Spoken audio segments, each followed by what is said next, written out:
Baik, malam ini saya akan membacakan sebuah prosa.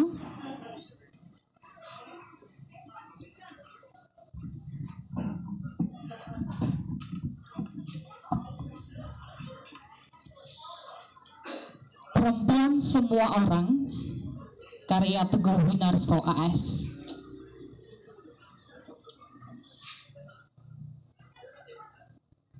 Ia datang saat senja sekarat di ambang malam. Langit bergetar, meremang bagai habis terbakar. Ada bau ilalang garing diembus angin terus lembingnya saat menaiki undakan teras. Juga sayup jerit entah dari mana begitu miris terdengar berulang-ulang.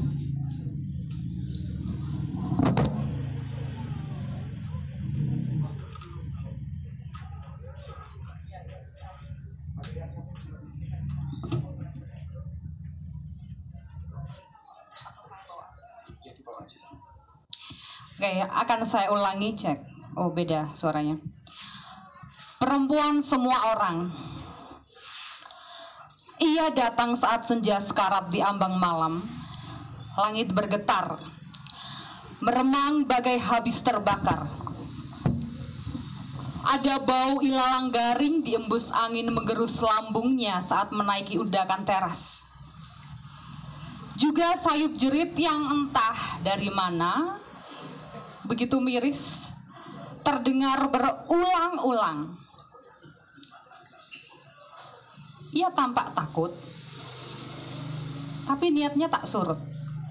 Ia terus melangkah, gaunnya sesekali terkibar dihantam angin, membuat bagian-bagian tertentu tubuhnya kadang menjembul teramat menggairahkan.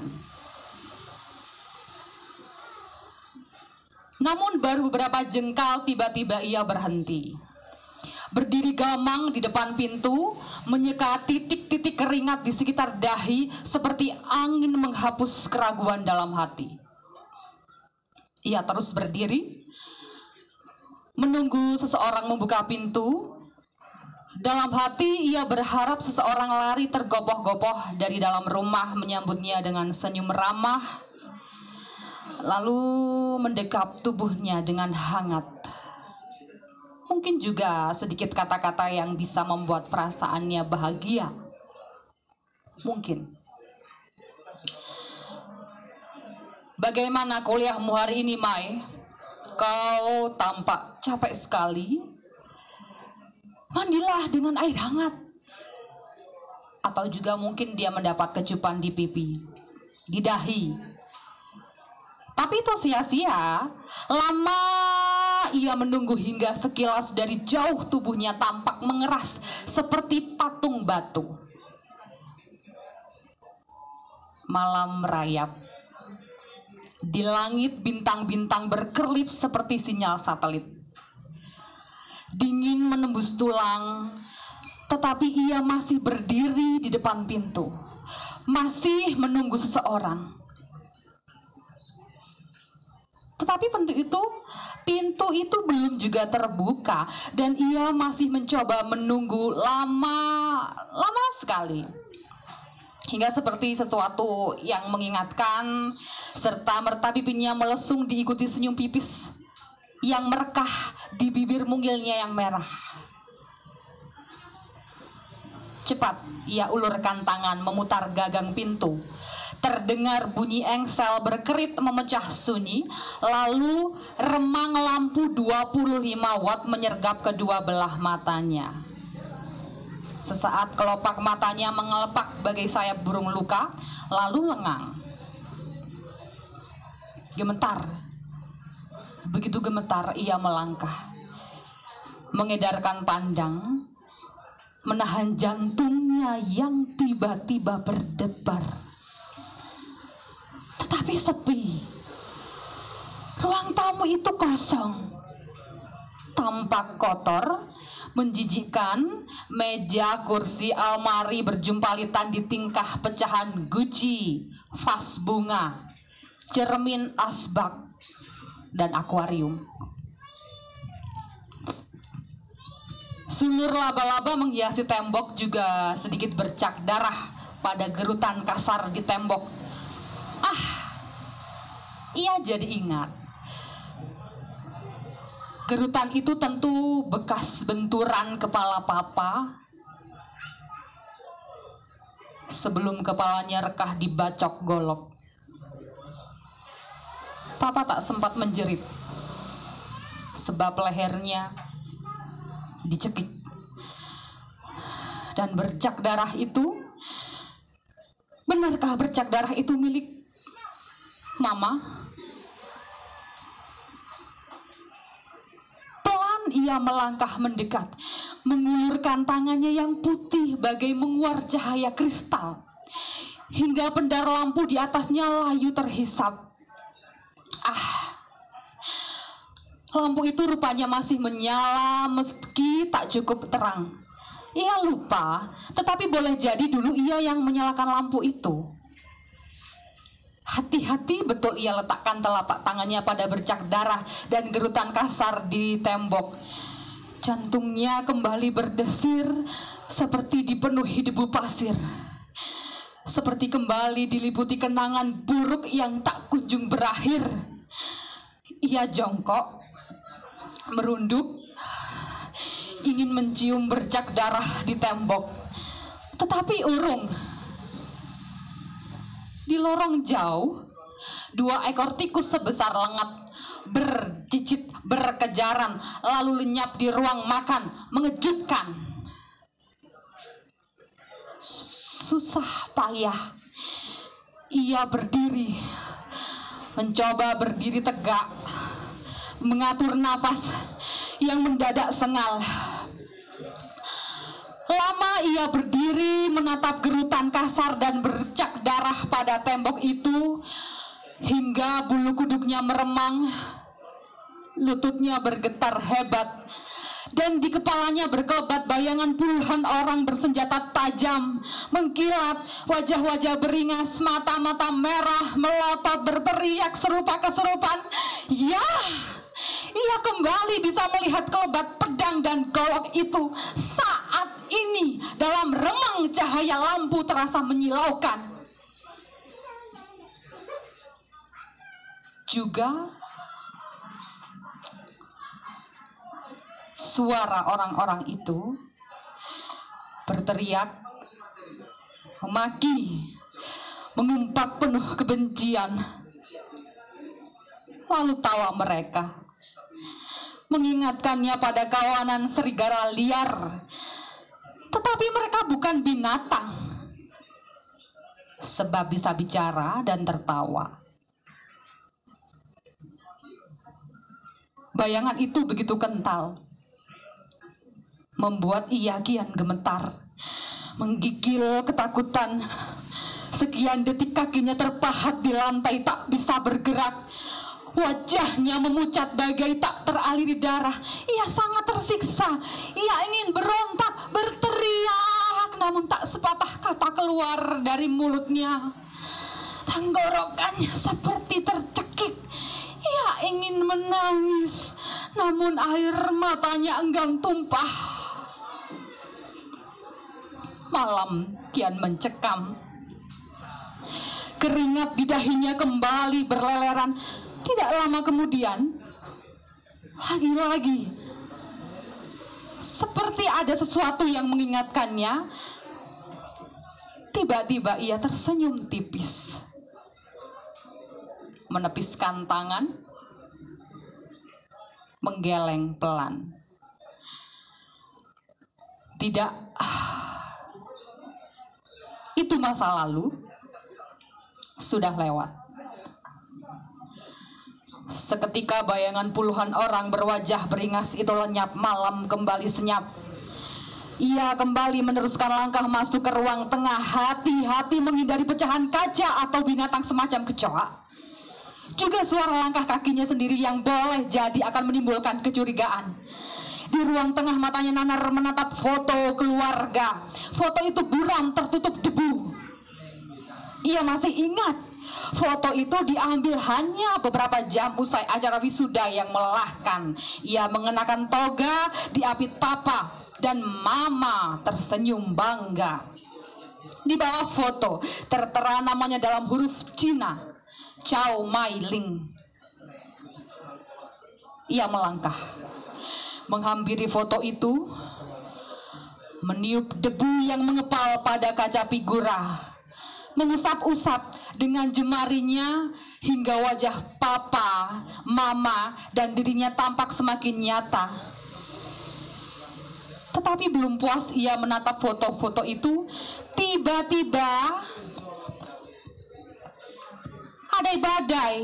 ada badai yang mengepas keras tubuhnya, membuat tangannya lesap, tubuhnya huyung seperti mau roboh. Bayangan puluhan orang berwajah beringas kembali berkelebat di batok kepalanya seperti kelebat cahaya di malam buta. Kilatan golok saat membacok kepala papa hingga rekah, juga kilatan pedang saat menebas perut mama hingga ususnya terburai, dan darah yang muncrat dari perut mama kala itu membuat warna udara memar seperti tertampar. Cukup lama ia menghimpun kekuatan sebelum kembali berhasil menjakkan kedua kakinya masuk ke ruang makan. Di situ ia kembali terpaku lama. Terbayang kesibukan saat pagi hari menyiapkan sarapan untuk papa dan mama. Teriakan papa minta disiapkan kopi, atau jerit mama dari kamar mandi sebab handuknya ketinggalan. Semua itu begitu jelas terbayang. Malamnya ia nyalakan lilin, duduk mencangkung menghadap meja makan menunggu papa dan mama pulang. Meski sesekali kedua orang tuanya tidak pulang lantaran pergi keluar kota, sehingga larut malam ia harus makan sendiri, lalu meniup lilin-lilin itu dengan perasaan sepi. Tempat lilin itu hingga kini posisinya masih belum berubah. Juga gelas, piring, mangkok, sendok, dan botol-botol kecil yang berjajar rapi di rak samping. Ia ingin sekali memegang benda-benda itu, mengusap-usapnya, mengelus-ngelusnya, merasakan kembali geliat kerja setiap pagi yang menggairahkan. Mungkin juga bisa membuat dirinya sedikit tenang. Tetapi mendadak seperti ada sesuatu yang menahan tangannya. Begitu kuat, entah apa. Ia merapat ke tembok. Gamang. Sesekali ia merasakan tenaganya raib, seperti ada kekuatan gaib menyedotnya. Namun ketika tanpa sengaja sepasang matanya menangkap selarik cahaya membersit dari sebuah pintu kamar, perlahan-lahan tenaganya pulih. Jantungnya berkertap kuat, tergesa-gesa. Ia masuk ke kamar itu, sebuah kamar luas bercahaya lampu muram. Itu adalah kamar miliknya. Di kamar itu, ia sering menghabiskan waktunya untuk belajar, membaca buku pelajaran atau sekadar buku-buku cerita ringan. Nyaris tidak ada sesuatu yang berubah di kamar itu selain tampak kotor berdebu. Meja, kursi, almari, rak buku, kipas angin masih sama seperti 4 tahun lalu. Akan tetapi, ranjang itu juga telah bergeser jauh dari posisi sebenarnya. Juga spray di atasnya yang acak, kusut, dan noda darah yang menempel di spray itu milik siapakah? Bukan milik siapa-siapa, tetapi miliknya kala puluhan orang berwajah beringas puas membantai papa dan mama. Seperti kesetanan mereka mendobrak pintu kamar dan memperkosanya bergiliran hingga ia pingsan berjam-jam. Sehingga ketika ia siuman, ia sangat kecewa. Kenapa malaikat maut tidak mencabut nyawanya sekalian? Ia ingin mati saja menyusul papa dan mama. Berkali-kali ia mencoba bunuh diri namun selalu gagal. Ia terus hidup, perutnya kian membesar menyimpan orok bayi, terus tumbuh dan tumbuh hingga suatu kali entah kenapa ia merasa sangat bodoh jika harus bunuh diri.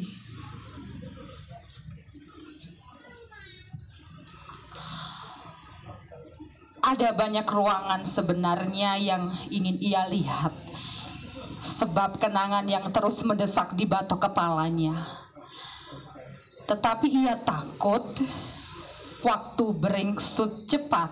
Sebentar lagi pagi tiba, pagi yang akan membuat wajahnya pucat. Ia harus segera meninggalkan rumah itu sebelum terang menyentuh tanah, sebelum orang-orang keluar rumah.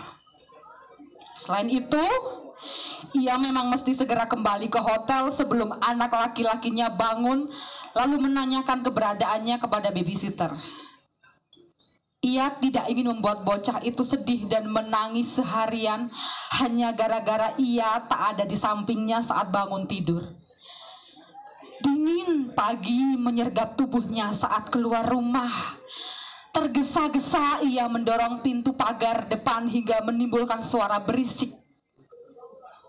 Sejenak ia menoleh menatap rumah di belakang, lalu kembali melangkah cepat-cepat menyusuri trotoar. Tetapi ia terlalu letih untuk terus melangkah. Dan seperti tanpa sadar, tangannya melambai menghadang taksi yang kebetulan melintas. Letih, ia jatuhkan pantatnya di jok belakang. Mula-mula taksi meluncur cepat, tetapi tiba-tiba melambat dan berhenti persis di tikungan gelap. Pada saat bersamaan, 3 orang laki-laki muncul dari balik semak-semak, menenteng kapak. Mata mereka menyala berkilat-kilat. Ia sangat ketakutan, meminta supir taksi agar terus menjalankan kendaraannya. Tetapi sopir taksi itu justru tertawa lebar. Tidak lama kemudian ia merasakan tengkuknya sangat nyeri. 5 jam setelah kejadian itu, di sebuah kamar hotel seorang bocah laki-laki menangis terisak-isak saat bangun tidur. Bocah laki-laki itu sejak sore hanya ditemani seorang babysitter yang pagi ini menghilang usai menguras uang dan perhiasan dari sebuah tas mungil di laci meja. Beruntung, seorang petugas kebersihan hotel memergoki bocah itu, menenangkannya, lalu diam-diam membawanya pulang ke rumah, memberinya makanan enak, juga segelas susu.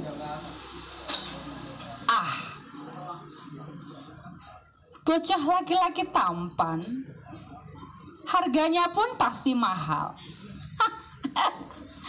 Batin petugas hotel itu sedikit heran dengan mata sipit yang dimiliki bocah itu lantaran kulitnya gelap, seperti orang kebanyakan. Terima kasih.